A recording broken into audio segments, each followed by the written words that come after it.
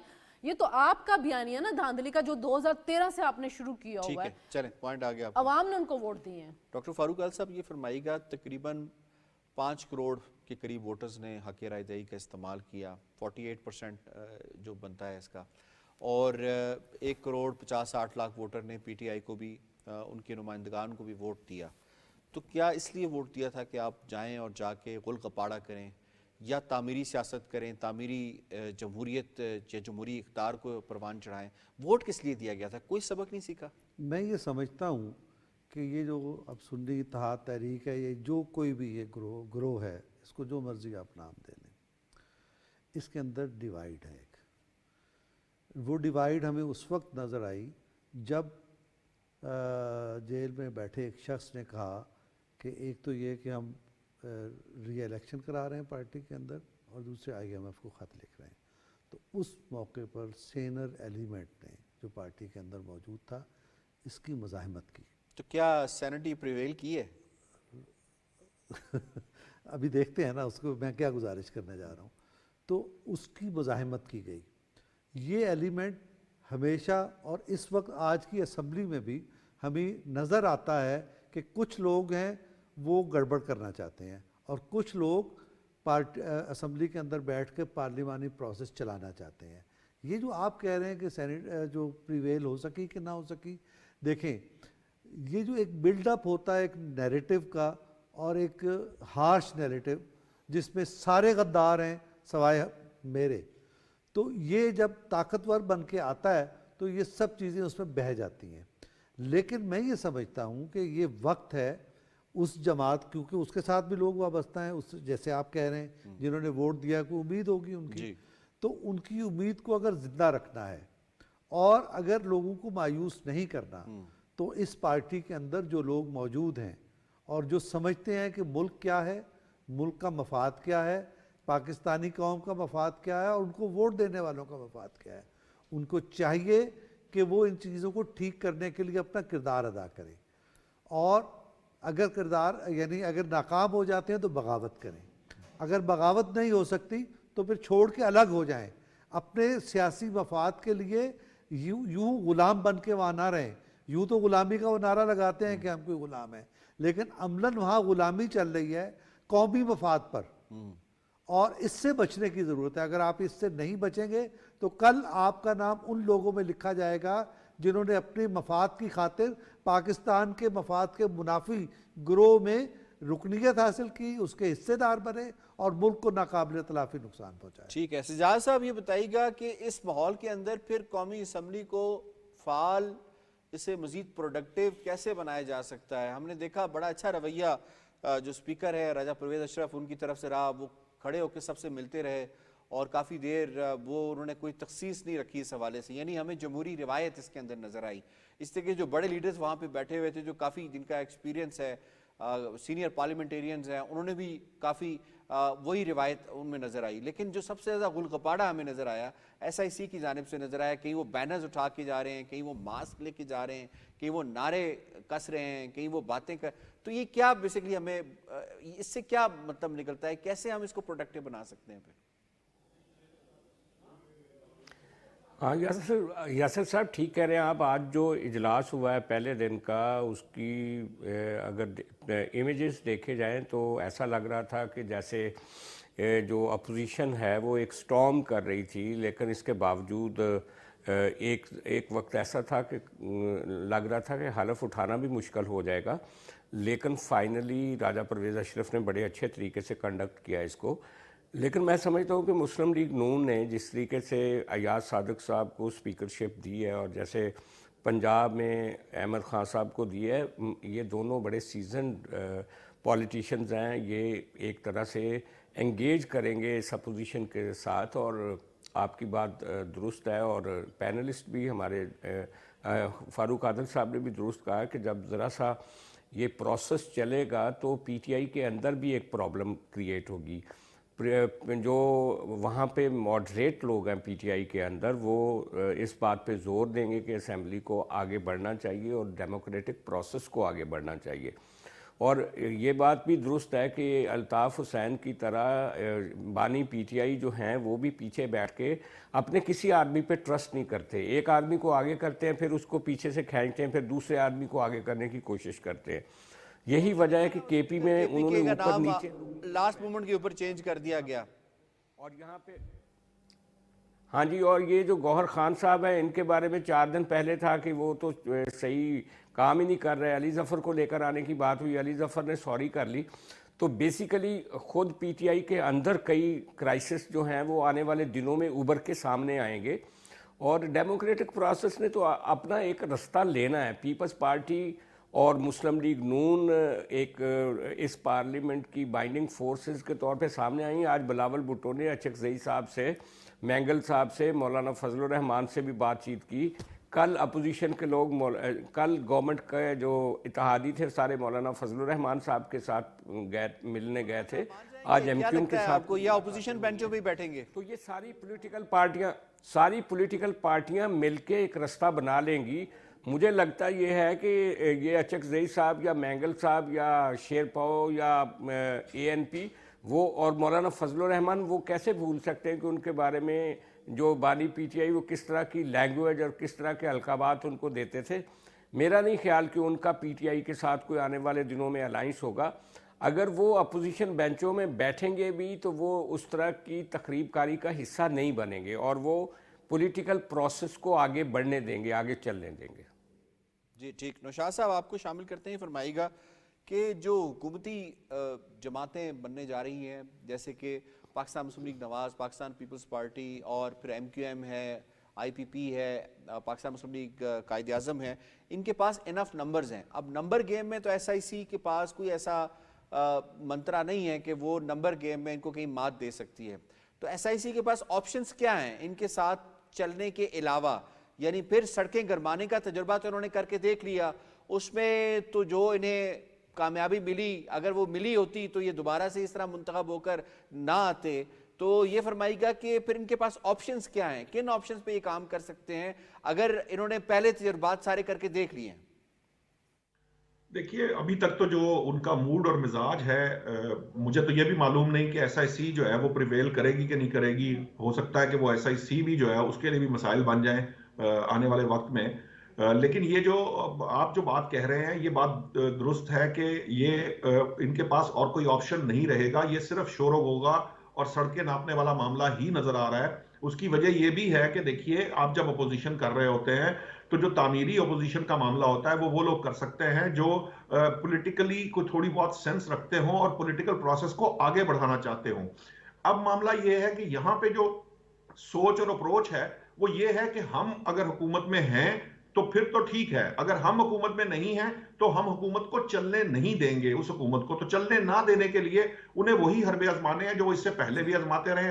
ہو سکتا ہے ان کی شدت میں اضافہ کرنے کی کوشش کی جائے، یا ہو سکتا ہے کہ وہ یہ جو ان کے اندر ڈیوائیڈ ہے، کیونکہ کچھ لوگ باہر طور ایسے ہیں جو یہ نہیں سمجھتے کہ یہ کوئی پارلیمانی پروسیس ہے یا یہ کوئی سیاسی طریقہ کار ہے جو اب تک یہ جو پاکستان تحریک انصاف کے لوگ اب تک آپٹ کرتے آئے ہیں. سو اس لیے مجھے یہ خیال ہے کہ جو سینسیبل لوگ ہیں وہ پارلیمانی پروسیس کو چلانے کے لیے جو چلانا چاہتے ہیں اور جو سیاست کو آئندہ مستقبل میں بھی کرتے رکھنا چاہتے ہیں، وہ لوگ جو ہے وہ تھوڑا سینسیبلی بیہیو کریں گے، اور جب وہ سینسیبلی بیہیو کریں گے تو کچھ دراڑیں ان کے اندر بھی پیدا ہوں گی، اور کچھ یہ ہے کہ جو اس وقت جو طاقتیں مولانا فضل الرحمان ہیں یا مینگل صاحب ہیں، جو ان کی جو اس وقت جو بھی گریوینسز ہیں، جیسے ہی وہ ایڈریس ہوں گی پارلیمان کے اندر بھی ان پہ گفتگو ہوگی، تو آہستہ آہستہ وہ بھی جو ہے وہ اس سسٹم سے باہر نکل جائیں گے، جس کو دیکھ کر یہ سمجھ رہے ہیں کہ ان کو ملا کر وہ جو ہے نا کو بہت بڑے بڑے پروٹیسٹ کریں گے یا کوئی اتحاد بنا لیں گے اور وہ حکومت کے لیے کوئی مشکل کھڑی کر سکیں گے۔ معاملہ اپروچ کا ہے، جو اپروچ کا طریقہ کار ہے، سوچ کا معاملہ ہے، اس کی وجہ سے وہ لوگ کسی کے ساتھ بیٹھ نہیں سکتے۔ اگر وہ بیٹھنا جانتے ہوتے تو پھر یہ جو اسمبلیوں سے استعفے دے کے باہر نکلنے والی جو عادت ہے وہ ان کو پرابلم میں نہ لاتی، آج اس پوزیشن میں نہ ہوتے۔ لگتا ہے آپ کو؟ مجھے تو یہ بھی ڈاؤٹ ہے کہ پتہ نہیں یہ بھی اسمبلیوں میں اب بیٹھیں گے بھی کہ یا کتنی دیر بیٹھیں گے۔ جو ماضی ہے اس کو اگر ہم سامنے رکھیں تو یہ ہمیشہ سے ان کا وتیرہ کچھ اسی طرح کا رہا ہے کہ اگر ہماری بات نہیں مانی جائے گی تو ہم اسمبلیوں میں بیٹھیں گے ہی نہیں، تو اگر وہ اسمبلیوں میں بیٹھیں گے نہیں تو پھر پتہ نہیں کیا معاملات ہوں گے۔ سو یہ جو پروسیس ہے یہ اتنی آسانی سے ہمیں ان کے پارٹ کے اوپر تو وہ بڑھانا نہیں چاہتے، نہ وہ اسمبلی کو آگے دینا، لیکن جن حالات زیادہ آپشنز نہیں ہیں ان کے پاس بھی اسمبلی کے اندر ہی رہنے کا آپشن ہے، اور اس کے اندر جو شور شرابہ انہوں نے کرنا ہے وہ کریں گے۔ آئی ہیو ٹو وائنڈ اپ۔ مجھے شکریہ ادا کرنا ہے اپنے تمام پینلسٹ کا، آج کے دونوں موضوعات کے حوالے سے تجزیہ آپ نے ملاحظہ کیا۔ پروگرام باخبر سے اتنا ہی۔ یاسر رحمان کو دیجیے اجازت، اعلان کے بعد۔